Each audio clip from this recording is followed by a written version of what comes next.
My brother and my dad are about to drop the transmission on our 96 Cobra. It's been sitting for like at least 2 years, it might be 3, but the last time it was driven was on the racetrack. This was basically our race car. I mean, it just has bolt-ons, but we kind of used it as a backup car and a track car at the same time. But it's been a really good car. It's been ran really hard and hasn't given us really any problems except like I think an axle seal on the back, and now the clutch has exploded and it's stage 3, I think. It's really hard to push. It's like the stiffest clutch we've ever driven, but that's because it's got a cable.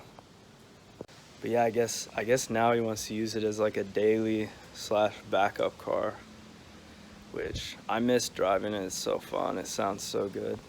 I think it's a 12.13. Can you get it with the... It'll take either a hammer on this or a breaker board. Did it lock up on Hallett when you were driving? Yeah. Well, can you describe like what happened? I put it in third and it just wouldn't ever come out of third until I turned the engine off. I just couldn't shift. Could you push the clutch in? Yeah. And it would stop? No. The clutch is completely locked solid. What do you think happened? I'm thinking we either bent the pressure plate, or not pressure plate, the friction disc. That's what I'm thinking happened. Or the splines got... Do you think it was just mileage or just our hard driving? Well, it did it right after I downshifted into a corner. So that's probably something to do with it. Here's the flowmasters. I don't even know what they are. I guess they're 40s, original.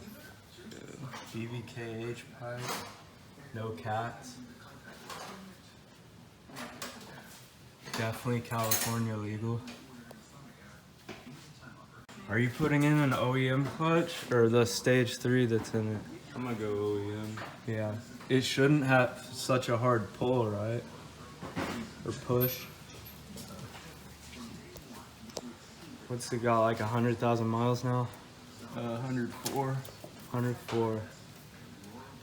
This thing's been floored like probably 3,000 times and it's still cranking perfect.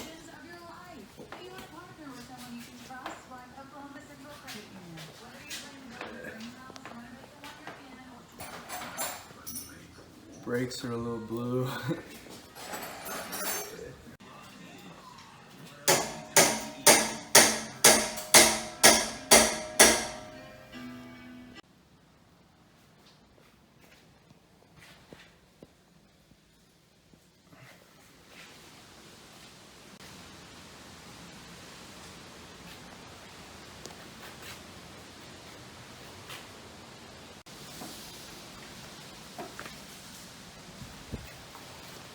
Yeah, it's pretty clean under here for sitting. Oh, I did that. Oh. Yeah, that's how it always is. Yeah. No, yeah, it begs the question why they did what they did, but you know.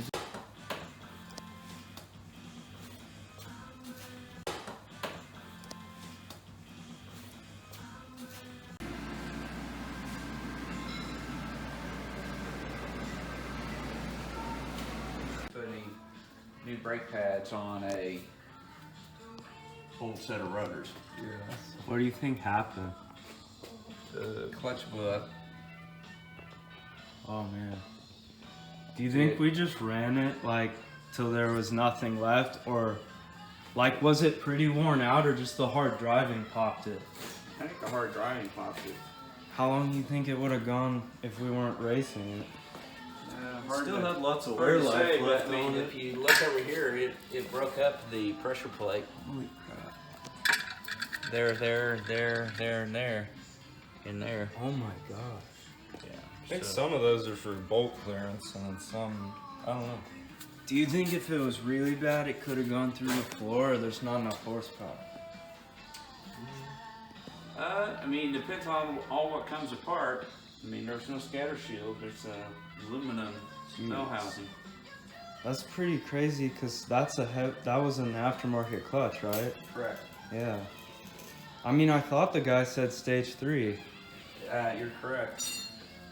Wow.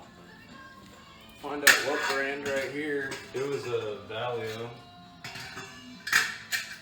But the glazing isn't from us slipping it. At least I never slipped it, right? I mean, if it was heat well, damage. the drag track probably did the glazing.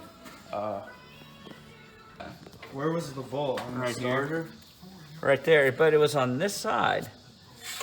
And there's no other way to take it in, right? Correct. Yeah.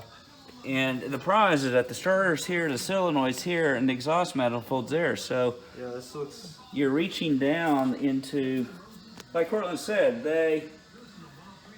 I got a feeling at the factory, the engine was bolted to the transmission with the starter in it, and they set it in. Yeah, that's... Because if they were doing this on the assembly line, it'd be nuts. Well, these are K-member cars, so I bet they set the Oh, engine in the yeah. K-member and then push that in there. Yeah.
Bye.